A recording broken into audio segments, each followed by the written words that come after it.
నాన్న, ఒక్కసారి కొండ మీదకి రారా! నిన్ను చూడాలని ఉంది.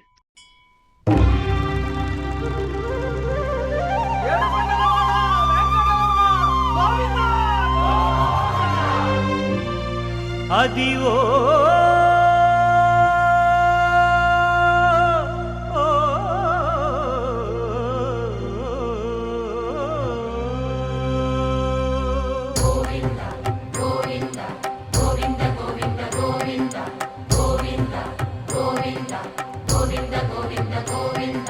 అదివో అల్లదివో శ్రీహరివాసము.